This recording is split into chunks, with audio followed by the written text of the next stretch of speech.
Prenez mon joug sur vous, et recevez mes instructions. Car je suis doux et humble de cœur.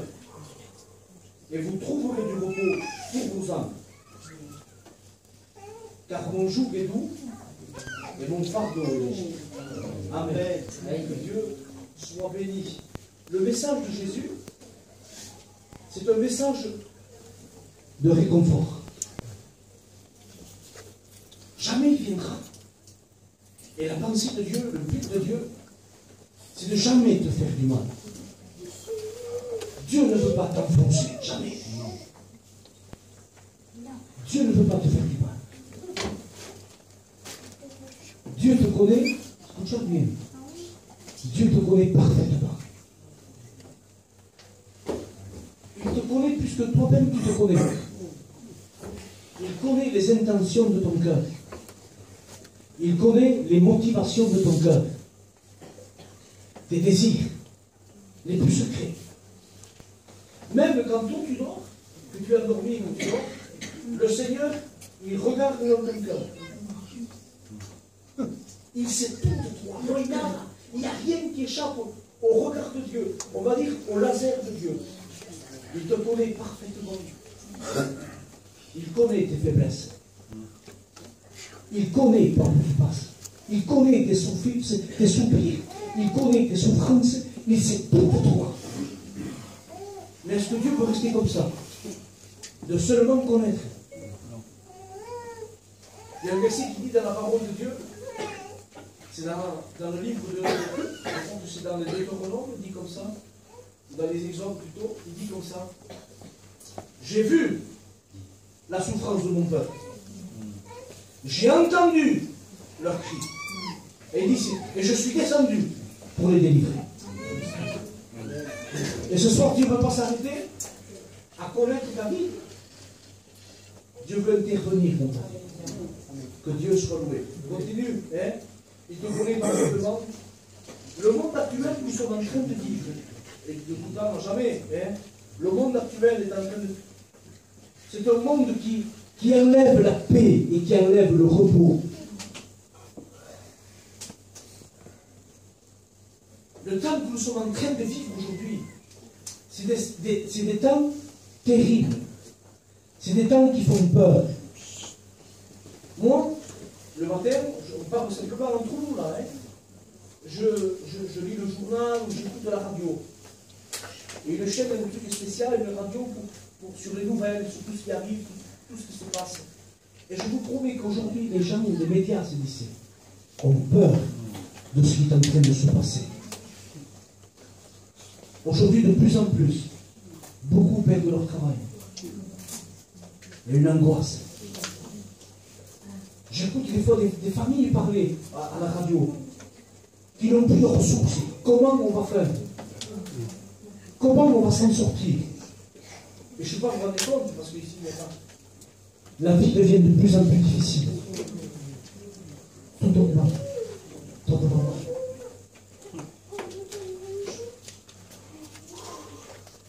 Tout le monde veut la paix. Qui c'est qui ne veut pas la paix? Tout le monde veut la paix. Tout le monde recherche le bien-être. Tout le monde quiere. Mais la réalité, c'est ce que tu vis, la réalité. Et regarde ta vie, simplement, regarde ta propre vie, dis, Seigneur, est-ce que j'ai la tranquillité? Est-ce que j'ai la paix? Est-ce que j'ai la joie? Qu'est-ce que tu ressens dans ton intérieur, toi? Je ne te demande pas de le dire ni de le confesser, mais toi personnellement, est-ce que tu, oh, je lis ce terme-là, est-ce que tu te sens bien dans ta peau? Quand tu es tout seul, quand personne ne te voit, comment tu te vois et qu'est-ce que tu ressens dans ton intérieur? Moi, quand je me suis converti, j'étais un enfant. Je me suis converti à l'âge de 13 ans, mon Seigneur. Et à l'âge de 13 ans, j'étais commencé policier à la Cathy. J'étais angoissé. À l'âge de 13 ans, nous, chez nous, on ne connaissait pas ces mots. Angoissé, dépression, tout le reste, vous savez, qui auquel a trouvé? Je ne savais pas que c'était les compliqués, les cachés. Alors, je passais mon enfance, je l'ai passé en pleurant le soir. Je passais les nuits en pleurant. Voilà, il y avait une angoisse intérieure qui est le niño. J'étais que l'enfant. Et j'avais une angoisse, je voyais les gens à côté de moi, que j'aimais beaucoup. Et je disais, Seigneur, je ne comprends pas. Je ne comprends pas pourquoi un jour je dois les laisser, je dois les quitter. Je ne comprends pas. Et j'avais une angoisse intérieure dans mon âme. Des fois, je me voyais, c'était comme si la Cathy, des fois, je me voyais, j'avais souvent ce rêve. Souvent, je faisais ces rêves-là, que je tombais dans un abîme. Et que je disais, je poussais mes cris, c'est pour toujours. Il n'y avait pas de bon faire. Alors, comprenez que je ne voulais pas dormir aussi. Il y avait une angoisse. J'étais angoissé. Qu'est-ce que tu vis dans ton intérieur? Qu'est-ce que tu ressens? Aujourd'hui, le temps que nous sommes en train de vivre, c'est le temps du stress. Si ou non? Aujourd'hui, tu vois, avant ça arrivait à des personnes âgées, mais maintenant, demain c'est ma foi, le stress, maladie du cœur. Si ou non, on n'entend que ça. On vit ce temps de stress, de peur, un temps d'angoisse. Je disais que la vie est de plus en plus difficile. Regarde ton foyer. Allez, on part entre nous là. Regarde des fois, moi j'ai vu des foyers se disputer, des foyers se briser, des enfants au milieu. L'angoisse. J'ai vu des enfants avoir peur des coups. Et le Seigneur a dit, venez à moi, vous tous qui êtes fatigués et chargés. Il y a une fatigue intérieure. Des fois, la fatigue n'est pas physique. Il y a des fatigues qui sont morales. On dirait qu'on a la tête dans une enclume. On dirait qu'on fait les choses comme des robots. On fait les choses par obligation. On fait les choses de la vie comme une routine. Non sé si on s'en cuenta. On dirait que... Et en plus, je ne sais pas, c'est moi qui dis ça. Tu te rends compte et en passant la main pour la cara, il y a des années qui sont passées. On dirait que le temps s'est accéléré. Je ne sais pas si vous vous rendez compte de ça. Et moi, je me rends compte de ça. On dirait que les choses s'accélèrent. Alors les gens se tournent vers toi. Van a seguir a la gente. Alors, pour oublier cette fatigue morale intérieure, cette lassitude, alors ils cherchent les solutions. Les solutions qu'ils ont, il y en a qui se donnent à boire. Je connais un garçon, il a perdu son fils. Un accident de voiture. Il a perdu son fils. Vous savez ce qu'il a fait? Aujourd'hui, c'est une épave. Une épave. Pour oublier. Il a tout perdu, il s'est jeté dans la colle. Et hoy no se passe nada, une épave. Parce qu'il n'avait pas de but. Il n'avait pas d'espérance. Il n'avait pas d'espoir. Alors d'autres, c'est pas dans sa vie. Ils vont sortir. Ils croient qu'en sortant, en gaspillant de l'argent, en sortant, excusez-moi, ceux qui sortent dans les portes de nuit, tout ça, dans les fêtes, ils veulent oublier. Ils sont à la recherche de la paix. Alors d'autres commencent à fumer.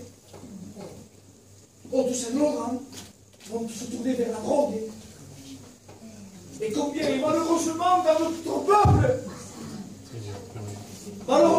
notre peuple, que jamais aurait dû exister, il y a de plus en plus. J'ai entendu quelque chose qu'on m'a dit il n'y a pas très longtemps, qu'à certains endroits, sentez bien, c'est les vieux qui vont vers les jeunes demander.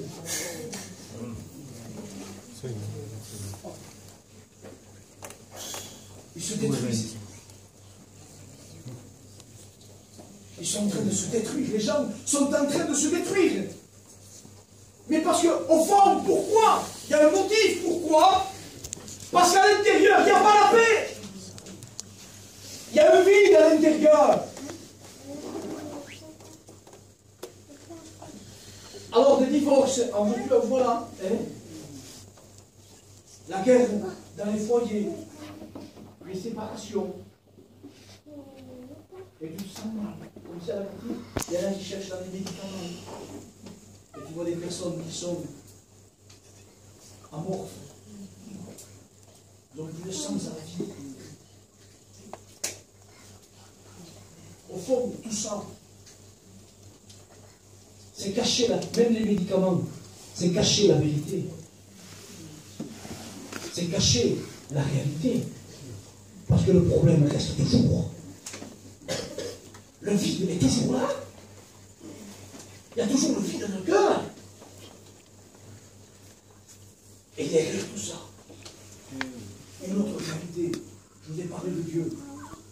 Et derrière tout ça, il y a aussi une autre réalité. Et cette réalité-là, c'est la mauvaise.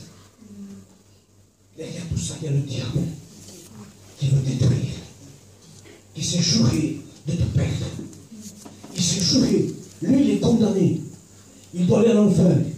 Il est condamné par Dieu déjà. Lui, le diable, ses démons sont déjà condamnés par Dieu. Et qu'est-ce qu'il veut faire? Attirer le plus de grand monde possible avec lui à l'enfer. C'est